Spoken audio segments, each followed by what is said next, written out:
Hi, everybody. Welcome to today's webinar. What do we value and how do we measure it? Okay, to kick us off, I'll just introduce myself briefly in case I am new to you, but I'm the founder and director of Relicura, formerly Rachel Christine Consulting. I've got 15 years in archives, museums, and cultural heritage organizations. And while I am a business owner and consultant, I'm also an author, speaker, and a people first advocate. Just a few notes on housekeeping. A link to this recording and a link to all of the resources that we talk about will be sent out to you the next day. So if you've registered for this webinar, you'll get an email about 24 hours from now with all of the links that we have. We'll also be sharing them in the chat box. So if you're attending the pre-read live, you'll be able to catch those in the chat. Also, this session is pre-recorded, and that's so that I can deliver the maximum amount of information to you while still being able to ask and answer follow-up questions as we go through the premiere. Speaking of, please feel free to share your examples, experiences, resources, etc. in the chat box. You will need to have a YouTube or Google account essentially to be able to use the chat as we are using the YouTube platform. The webinar video can be expanded and provide closed captioning because we are using the YouTube platform. One of the benefits is that we do have all of the YouTube usual video tools. And then just please remember and respect that this is my content and intellectual property and is subject to copyright. All right, table of contents. We are going to first talk about identifying value. We will then get into, once we've identified value, how one quantifies it. Then once we know how to quantify our value, we can talk about what it's like to package that value message and how to most effectively communicate that value message. So when we think about identifying value, and for the purposes of today's webinar, we are focusing on the collections that are under our care and the work that we perform and provide as collection caretakers. So whether you're an archivist, registrar, museum collections manager, whatever your title is, if you are working, touching, taking care of, displaying objects, items, historical materials, what have you, you are a collections caretaker. And so both the work and the collections you work with has value. So those are the two areas that we are going to focus on in terms of how to identify value of that, as well as quantify and communicate.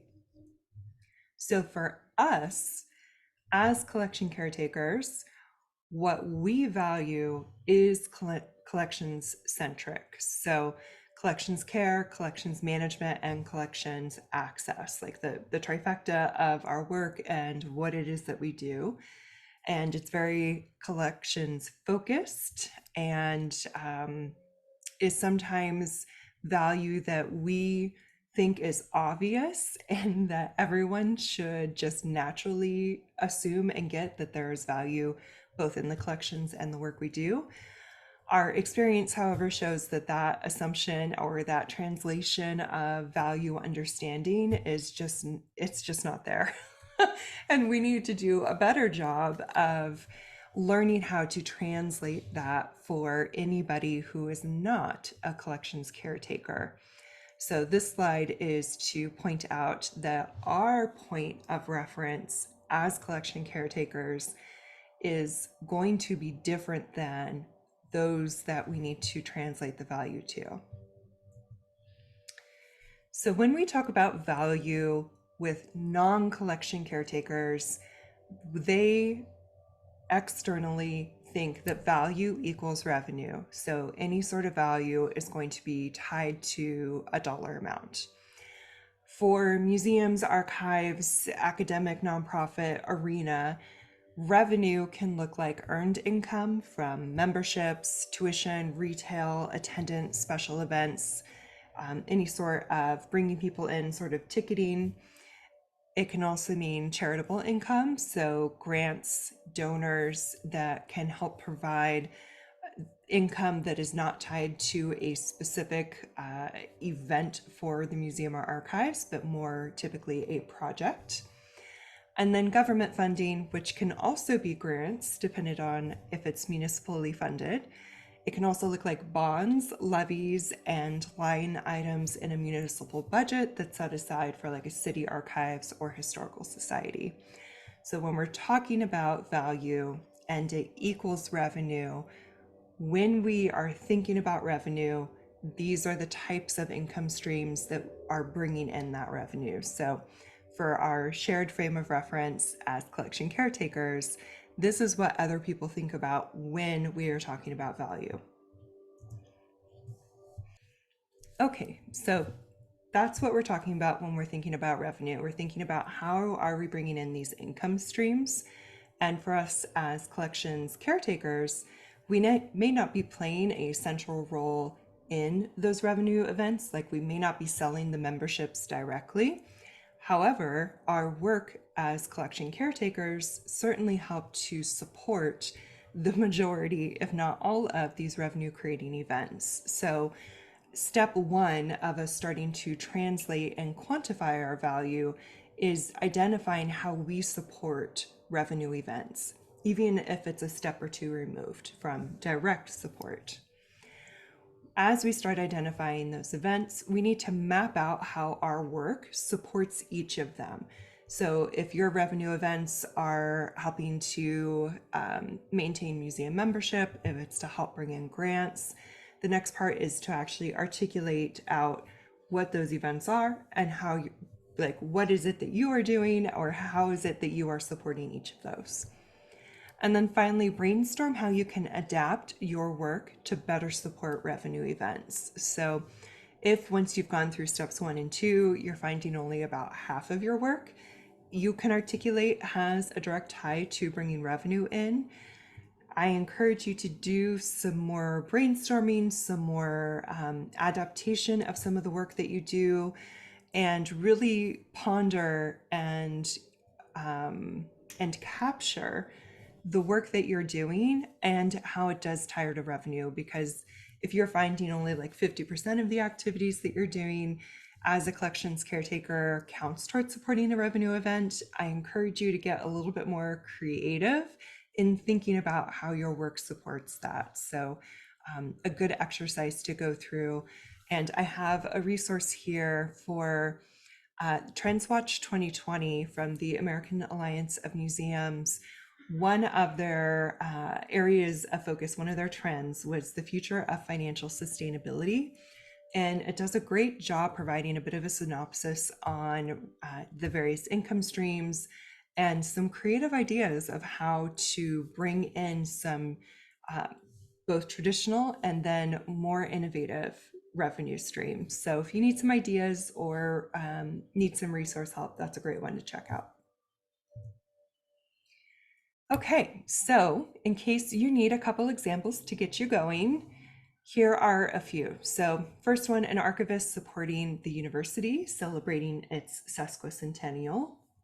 So while the actual sesquicentennial events that happen all throughout the year in celebration, the archivist may not be planning or hosting all of those events. However, we know from experience as archivists that the archivist is going to be leaned on heavily for all of the various legacy and connection type content. So all of the press, marketing collateral for the events, decorations or activities for reunion-esque or celebration events, different lectures, etc. There is going to be at least several activities that have several aspects of using the archives collection and the archivist as an asset and as a container of knowledge to help make their sesquicentennial events more rich and also more appealing. So while, again, the archivist isn't directly selling event tickets or isn't directly marketing, they are certainly critical to several aspects of those sesquicentennial events happening.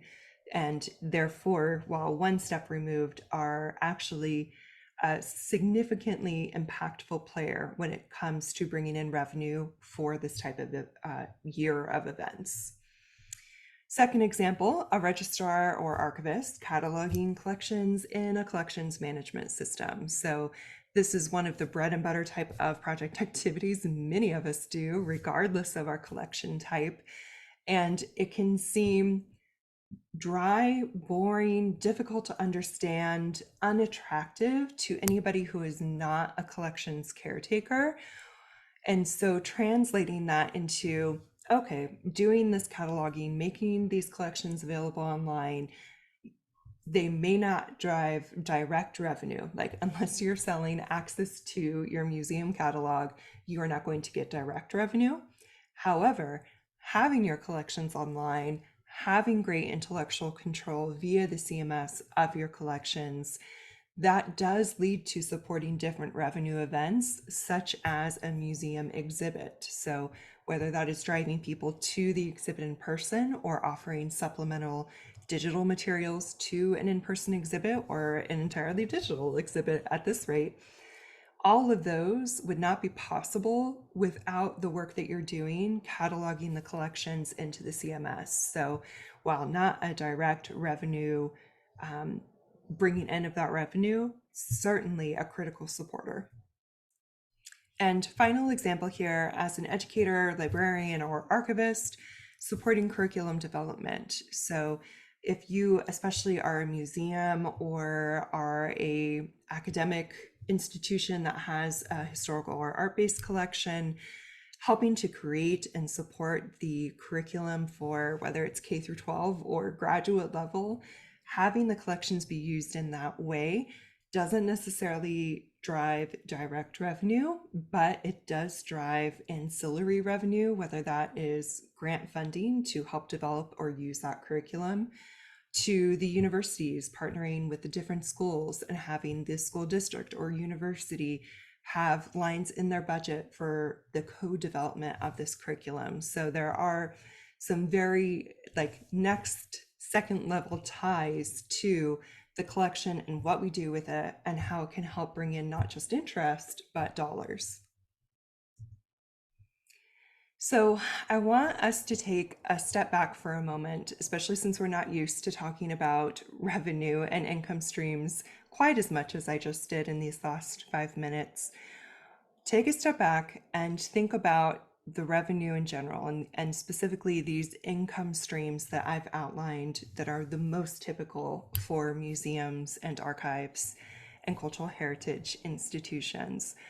And the question is, what do these have in common?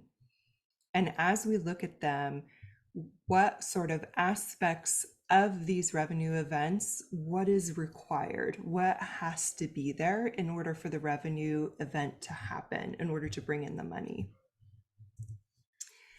And what they all have in common is that they all require engagement. So whether it is in-person or online engagement, in order to bring in any of these revenue streams, there has to be a minimum of 1 point of connection, 1 point of engagement with an external audience to your organization. And we're going to break that down. So community engagement has both the direct and indirect ties to our income streams, and the healthier your organization's engagement level is with the community, the healthier your income stream is going to be. So there's a direct correlation of level of engagement and health of that engagement to level of income and the health of that income. Now, how to identify points of engagement. We're going to get into some definitions and examples here so that you can see some one-for-one of what engagement looks like for you, and then we'll get into how to quantify that. So we'll start with physical engagement first, especially for most of us, our brains tend to think about physical engagement first over digital, but we will get to digital in a moment. So points of physical engagement, some of the obvious: exhibitions and displays, research and browsing, classes, lectures, and special events, and conversations and communing, which is a word we're going to use here for people who like to go to a museum or library or archive just to be in that place, not necessarily for a research purpose, not necessarily to see an exhibit, but just to be there. So for each of these, there is the person being the point of engagement person being in place for then you as the collection worker to engage with them, sometimes directly, but most of the time indirectly through your work, and encouraging them through these physical points of engagement to also bring with them their dollars and help to increase that income stream. And the results from the physical engagement that we do with them as the collection's caretakers is when we're thinking about the activities, the person coming in can see, read, listen, or learn. There's education and inspiration. There's respite and rejuvenation, and there's connection. So depending on whether it was an exhibit, research, what have you, one or more of these aspects are going to be present, which helps to make up that engagement experience. So we want to think of these aspects as criteria for what engagement looks like. Now, to get into digital engagement for a moment, as we did physical engagement, there's some obvious one-for-one parallels and a few additional. So instead of the physical displays, we have digital displays, which can be provided by our CMS or our website, or both. There's having the collections online and searchable, so CMS database or highlights on a website, or both. There's also the articles and blog posts that many of us create, so content creation based on our collections, lectures, webinars, tours, behind the scenes, live streams, Q&As, etc. All of the activities and, again, content creation that you do based on the collections and based on your work as the collections caretaker. And then the fun and the creative games, puzzles, educational projects, social media posts, those sorts of aspects, while perhaps not as large and luminous as a digital exhibit, still have important points of engagement to help bring in those revenue streams. As far as results from digital engagement, you'll notice that they are the same as the physical engagement. So I want to point this out, that regardless of what you're doing, whether it's going to result in something physical or digital, it doesn't matter when we're talking about points of engagement, because they're going to result in the same criteria. You are still going to evoke see, read, listen, learn. There's going to be education and inspiration.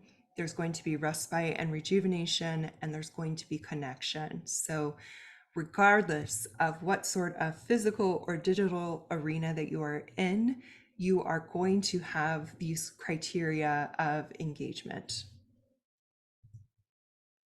Okay, so now that we've talked about points of engagement, how to identify them, and how they may relate or influence the revenue streams, we're going to get into how to start quantifying that value. So how can we find evidence of value from those engagement points? So the action is to capture quantitative and qualitative information from engagement activities and analyze to extract evidence of value delivered. To break that down a little bit, quantitative is numbers based. So statistics, anything with a number is going to be quantitative.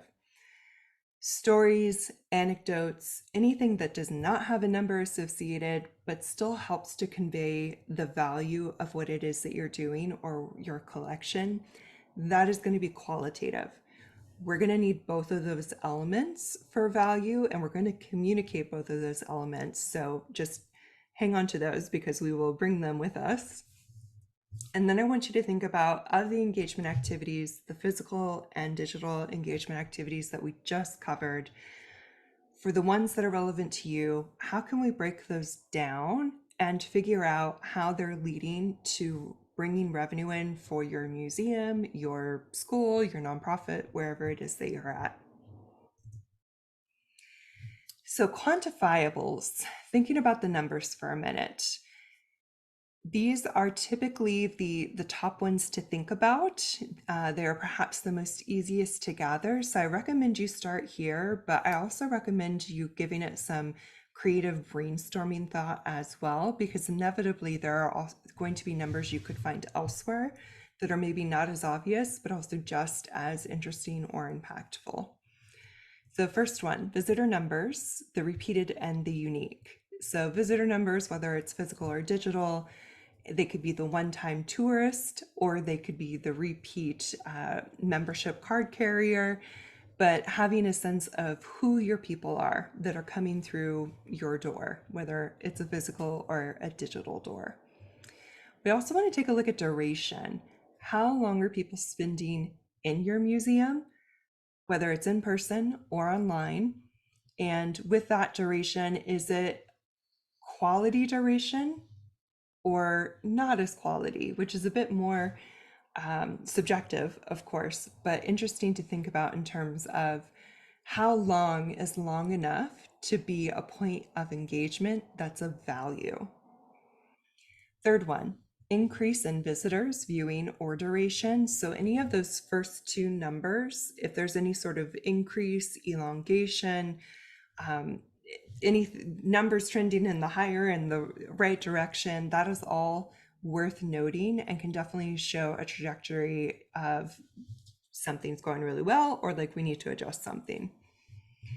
Next one, comments, discussions, questions, and insights. So the actual content of them tends to be more qualitative, but even just knowing like the numbers of comments received, the number of questions, the number of lectures or discussions that were had, those numbers can also translate into how much engagement is happening of each of those types. Next one, attention from outside audiences. So thinking about like these are the bread and butter audience, these are like the one-time tourists. And then here's like a third category of like external attention from a demographic we've not gotten before, and we're starting to notice interest from there. That is numbers that you want to pay attention to. And then finally, membership, subscriptions, followers, likes, and shares, whether it's the museum membership program or the archives YouTube channel subscription rate, all of those numbers indicate committed and consistent engagement and can be very helpful and informative in terms of what sort of engagement's happening, how much, where is it happening, all of that. Now, to think of the qualitative, we're thinking about the non-numbers. So the first and most obvious is any sort of stories and anecdotes that you pick up, you hear, you see happen, that you've read about. It's always good to write those down because there's not going to be a statistics dashboard that will capture those types of things for you, at least not typically. Next one is notes of gratitude or reviews. So whether a handwritten note from a volunteer or a grant agency providing a project review, all of those types of qualitative content type feedback is also very helpful. And it helps because it affirms, it's an external validation point that can help have more weight than the staff saying it to their boss, for example. Next one, insights from experience. So you as the collection workers, as the ones in the space working with the collections, the insights that you have, while it may be somewhat difficult to translate for our non-collection workers, those are also great points of qualitative that are worth writing down and figuring out how to translate. And then other attention grabbing information. So anything that wasn't already covered here, if it is of note, if it's interesting, if it's funny, if it's important or a great observation, all of these can be quite persuasive when presented while you're making a case for something. Okay, now that we have talked about value, identifying it, now that we have talked about different ways to measure it, both in terms of quantitative and qualitative, we're now going to talk about how to package that value, which is perhaps one of the hardest parts. So, how to translate those points of engagement into value statements. So, I've written it out as an equation, and then we'll go through an example of what that looks like.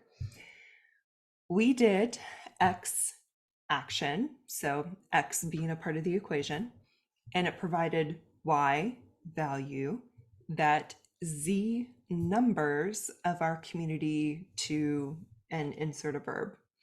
So kind of like an equation Mad Libs, I guess. An example with actual specifics would be we live streamed as our action a talk on one of the items in our collection, and it provided a learning opportunity, the Y value, that 1,500, the Z value, of our community members have viewed and enjoyed. So it is one sentence doing a lot of heavy lifting because you're communicating what it is that you did. You are communicating what value was provided, and pretty unequivocally. And then Z numbers. So the actual number of impact, because this activity does come with a number, of the result of that activity. So the activity, the value it gave, and how many people it gave that value to. So using this equation, as we start going through trying to translate the value it is that our collections and our work helps to provide, translating that to talk about it in terms of engagement, and then of course how that engagement is translating then into actual revenue dollars. So packaging options. Packaging obviously is something that goes around an object, whether for storage or shipping. As collection caretakers, we actually see and use a lot of packaging, but in this case, intellectual packaging is how we are going to package that message. So thinking about that one sentence and us wanting to communicate action, value, result.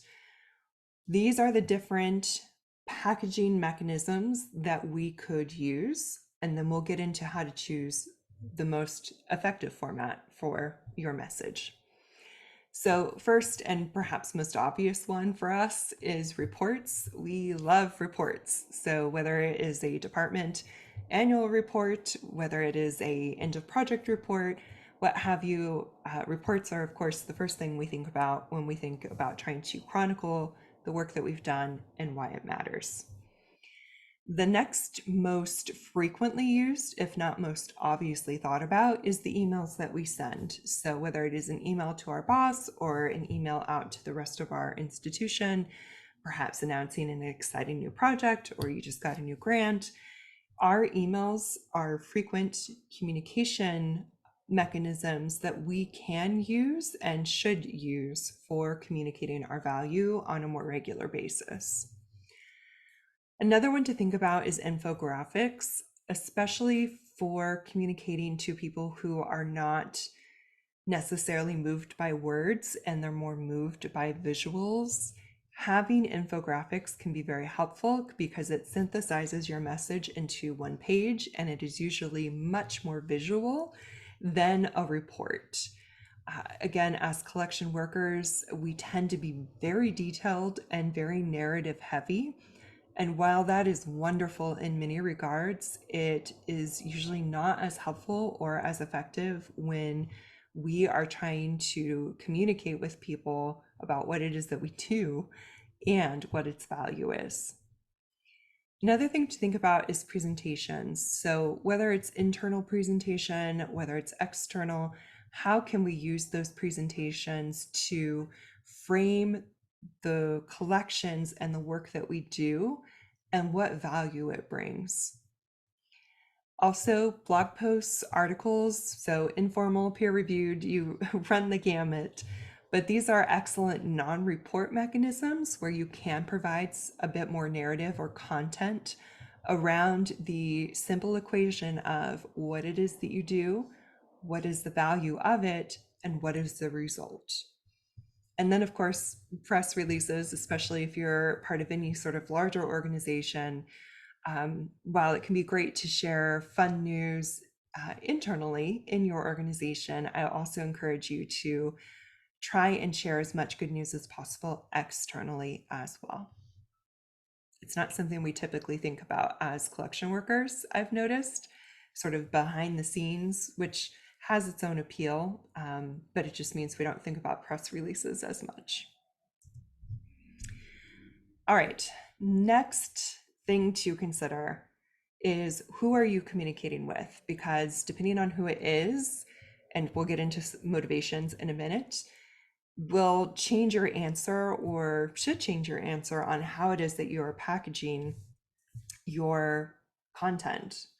For example, you could potentially, within a year of work, need to communicate with your boss's boss, or the board, your peers within a department or in the field, your community, your granting agencies or donors, or your government. So, depending on who it is that you answer to, who you liaise with, who's part of your ecosystem, considering who it is that you're communicating with internally versus externally, and then also starting to think about them as individuals and what their preferences and ability to understand what it is that you do and the value of that, while also considering what sort of package would be most effective. So when we're thinking about internally, our boss and our peers, it's usually a report or a presentation. But when we're thinking about our community, when we're thinking about communicating externally, it's not going to be a report and it's probably not a presentation. So, what do those packages look like, or what should they look like in order to be appealing to that audience? So, I want you to really consider not just who it is in a literal sense, but how they should be talked to and what sort of packaging would they want to spend time with. All right, communicating that value. So, continuing this thread of, we'll talk about internal a bit more and then we'll get into the external. For your boss, having like a weekly email update with a quick value anecdote, perhaps about a patron served, item found, celebrating project milestones or lessons learned, those are all great equation sentences to share with your boss, and the weekly email update is a great way to do that, even if it's more of an ad hoc nature versus a like having to send an email every Monday, for example. When thinking about your boss's boss or board, sending that email to let them know about a big win or a grant won or a project completed. So it's still focused on celebrating those successes, but it is also subtly, maybe not so subtly, depending on how observant the person is, I suppose, that you have done X action and it has had Y value provided and a very real number-based result, especially if it's grant related. Sharing those equation type sentences in this way with your boss's boss or board is a great way to keep them up to speed on what it is that you do, but to also make sure that the collections value and your value as a collections worker is always front of mind for them and is never a question or a blank space. And when thinking about both of them, if you're an organization that does annual reports, using those reports and having clear ties to how your day-to-day work supports income streams and helps the broader organization actually meet its mission. So many of us, when we do our annual reports, we're focused on the values at the very beginning of this presentation. We're focused on collections care, management, and access. Those are great values, and there's some great statistics that we gather to show that work in terms of like how many objects were on exhibit, how many linear feet were processed, how many items were cataloged or went out on loan. Those are great. But if we are communicating with anyone outside of our department, we need to make sure we're making direct ties to how we are supporting the income streams of our organization. Because quite honestly, I think many people who are above and out of any sort of collections care department, I don't think they really care how many linear feet we processed or how many objects were on display. They're going to care about your ultimate impact on the bottom line. And right now, they are only aware of how much you are costing them. So you need to flip the narrative and actually show them how you're supporting bringing revenue in. Continuing the internal, thinking about your peers.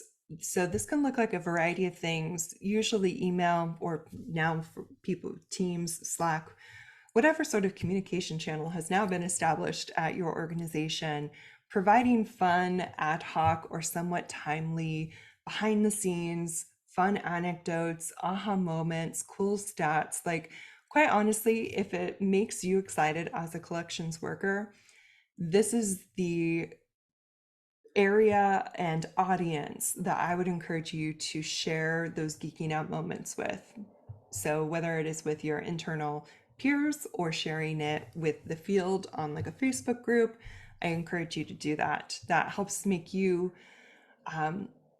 helps the practice of framing what it is that you do and communicating that value, but it also helps to reward the, like, you did a really cool thing, and while your boss may not get how cool it is, your people will. So find your people. Also, always have a collection story that highlights the value of your work in your back pocket to use when you're in the elevator, before meetings, when you're in the dining hall, whatever sort of situation you find yourself in, where you have like 30 seconds to a minute to share just like one equation sentence with someone, perhaps the director of the museum. Taking that opportunity and always having that ready will help you be able to more freely and confidently share those value messages, and certainly would increase frequency of those value messages getting to everyone in your internal ecosystem. Okay, shifting to external now. So your community, whether that looks like a newsletter, blog, social media, being transparent and sharing victories like grants won or challenges such as conservation issues, all of those are interesting. And it, again, sort of subtly enhances or emphasizes the value of your work. So we all agree in this venue that the collections have value. This particular anecdote is the value of your work. And then for granting agencies and donors and your government, if they're part of your income stream, annual reports, even if they were created mostly for just internal uses, can be both informative and appreciated by people in like the city government, for example, or the granting agency. Also, any sort of email update, press releases, sharing stats, anecdotes, just to demonstrate how much of the community you're serving and how. It doesn't have to be like a big long report.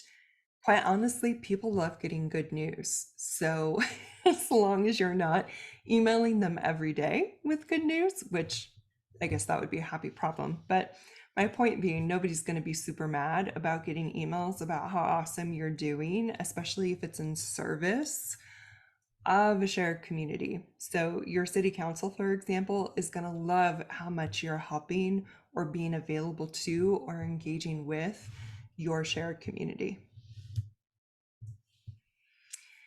So I want you to now consider the person. So we've talked about categories of your community and different strategies or mechanisms, packaging for those different categories of people.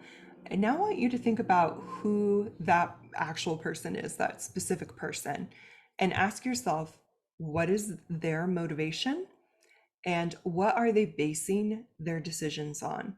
Because depending on what the answers are to both of those questions will determine what sort of information they actually find of interest and of value, and if it helps to support or positively impact their motivations or sort of their end goal, They're going to be more tuned in to what it is that you're saying and more self-interested in wanting to help or support your message. So taking a moment and being smart, getting into some of the psychology of who it is that you're dealing with can help you pitch that message, both in terms of packaging, but also in terms of emphasis. So package accordingly.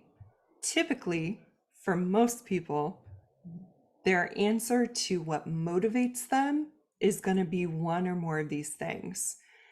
The top one is usually money. For any sort of outside nonprofit field, this would typically be money brought in, profit. However, in our mostly nonprofit field, I would argue it is more so typically the fear of too much money spent or not enough money. So while they could certainly be focused on, yes, we need to bring revenue in and we want profit, they are also just as likely to be fearful and thinking about how much money is this going to cost me. The next thing that they may be thinking about or motivated by is how does your particular value proposition help support the mission? So the collection, and especially you as the collection worker, what is it that you're doing that is actually relevant to the mission? Now, again, as collection workers, like it's so obvious that what we do directly supports the mission, but it does need to be spelled out to anybody who is not a collection worker. Another thing that motivates is strategy. And for the most part, when I say strategy here, I'm thinking like strategic plan, for example. If there's any sort of somewhat shortish term, like anywhere from 1 to 5 years sort of planning that's happening, how does your work help support that sort of short-term vision? And especially if it's your boss or the board of directors that are immersed in the strategic plan thinking, this is going to be something you should tap into so that you're basically speaking the same language. How are you supporting the strategic plan? The next item that may be a motivating factor for them, the person you're talking to, whether they know it or not, is ego. And if I had to guess, for a lot of us, especially with the higher ups, ego is definitely going to be in play here. And sometimes that's a great thing we can tap into in terms of encouraging and supporting a healthy ego and how your work can help support the broader view of the team, view of that person's ability as your boss. But it can also be an unhealthy ego. Either way, as long as you're aware that ego is at play here, you can still use it to your advantage. So while we have certainly talked about and can talk more about unhealthy egos later, my point is that you can still use that to inform your messaging. And then the last thing that tends to motivate people is because it's the right thing to do. And again, as collection workers, for us, we're all such kind-hearted people. I think that this is our natural go-to in terms of like our job is to take care of the collections. We love them. Like it's not a question. And so the choices we make because it's the right thing to do, whether according to best practice or ethics or what have you. This is probably the last motivator for anybody else who is not us, at least in this context. So it's good to know if it's in play for somebody you're talking to. Perhaps granting agencies may be a bit more in alignment with the right thing to do. So use it if it's there, but I also just want to highlight, because so many of you are innocents, that the right thing to do strategy is not always present, or certainly not as present as I would like it to be as a motivator. All right, so once you've thought about that in terms of the specific person you are going to approach with your communication, I want you to start thinking about the message. So what is the need to know? Again, thinking about the one sentence equation, how short can we keep this message? Because the shorter and clearer it is, the more likely it's to be remembered and the more likely it is to have impact. So, what is the absolute need to know? And then, what's the bottom line or what's your ask? So, you've stated like this is what you need to know. And I am telling you this because I need this, or this needs to happen, or this will happen if nothing is done. So, giving them the okay, I've told you this, and now this is why I told you this. And then take purposeful pauses and get comfortable in the discomfort.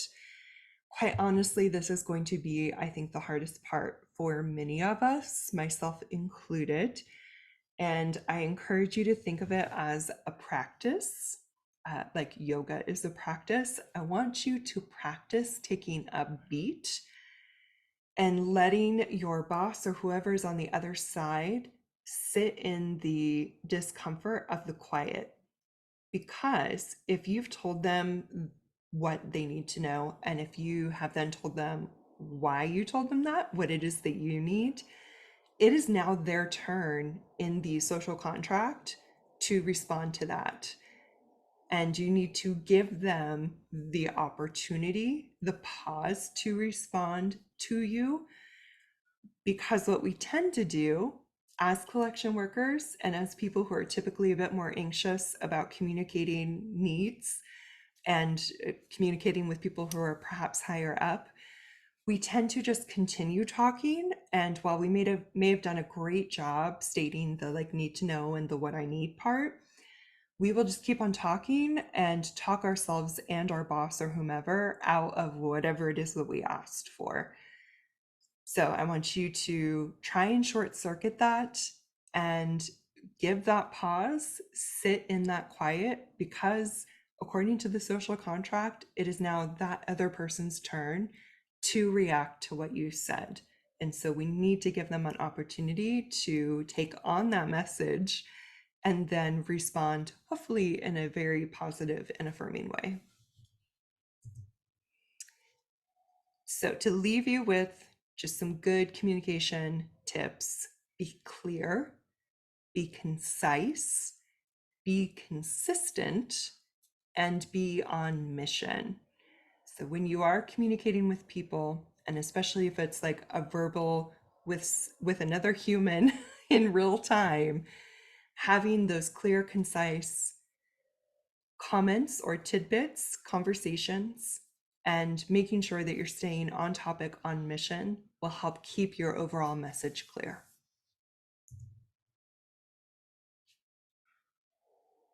All right, so remember, being humble or reserved is a liability, unfortunately. Again, for most of us as collection workers, we love what we do. That's enough for us. But in not being celebratory of our wins, by not being clear and consistent in our value messaging, we are hiding and diminishing as a result our perceived value from the rest of people external to us. Also, no one is going to do it for you. The trumpeting of value, the sharing of good news, while you may think that your boss should be doing it, more often than not, they usually don't. So please toot your horn a little bit, make sure you're sharing the wins, even in informal channels, and just get the message out there, even in an unofficial way, how much you are just kicking butt and bringing some real value to the organization. Next, people who don't know how to do your job won't understand its value.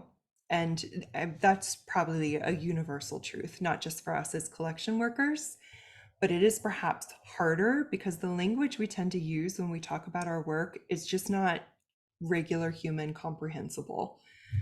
So thinking about it in more rudimentary terms, or figuring out a way to translate it from collection worker language, and doing some gentle education around it. I mean, I don't know what a tax accountant does. I have an idea that it must be valuable. but I could sure use some general language explanations in order to understand what it is that they do and then how to value it more. Also, sometimes telling isn't enough and you have to try showing. Especially for our work, I have found that showing and the visual is so much more impactful and requires less words than actually trying to tell someone. Also, there's a competition for resources. We don't typically like to play in these types of games, but that doesn't mean the game is not happening. So just be aware that unless you are in a total utopian organization where money is just not an issue, there's going to be at least some level of competition, and especially in the last decade or two, like some steep competition for resources. So you need to acknowledge that, because you not acknowledging that is not helping you. Also, if you don't ask, you don't get. So if nobody knows what it is that you need, or if you're not asking the right person, if you're not figuring out a way to effectively communicate it, then you're not going to get it. You're definitely not going to get it. And then if you're not on top of mind now, you won't be top of mind when financial decisions are made. And so this is like one of the critical areas here of why it is important to communicate that value message year round, because you don't necessarily know when these conversations are happening, and you have more likely to have impact if you've been consistent in your messaging repeatedly versus just like once a year in an annual report, for example. So communicating that message frequently all year round, being consistent, being clear, translating that value, all of that is going to help when those crucial financial decisions start happening. Resources. So one of the resources we mentioned a little earlier, specific to income streams, there's advocacy resources from the American Alliance of Museums. And then there was the Museum Trends Watch 2020 report with the specific section on the financial sustainability. And then I have a couple other resources here, a couple of them that I assembled. One is posted, resources for museums on how to identify and articulate value, on Lucidia's Think Clearly blog. I also have a resource for archives. It's for how to convey the value of archives, available on the Archives Aware blog for SAA. And then there's a regional toolkit example from the Oregon Heritage Commission that is interesting to check out in terms of what local and regional advocacy can look like for your organization. There are a couple webinars, strategies for how to capture and communicate the value of collection work. Some of the content that we covered today is an update on this webinar, but if you are interested in the income streams aspect of it, so a bit more of the economics chat, then I encourage you to check out that webinar to get a bit more of that. And then if you are very interested in value and how people are talking about value, how they're getting value, deriving value from collections in the time of Corona is another good one to check out, where I was on a panel with Chris and Margot. So we've got some different insight, not just my own, on that one. And then keeping in touch, we have a new website and email with the name change. So Rachel, RACHAEL at relicura.com. And just a thank you. We'll stick around and have some questions at the end here, but just wanted to thank you so much for attending. And we'll pause here. We'll have a few minutes to wrap up questions in the chat. But otherwise, thank you, and I hope you have a good rest of your day.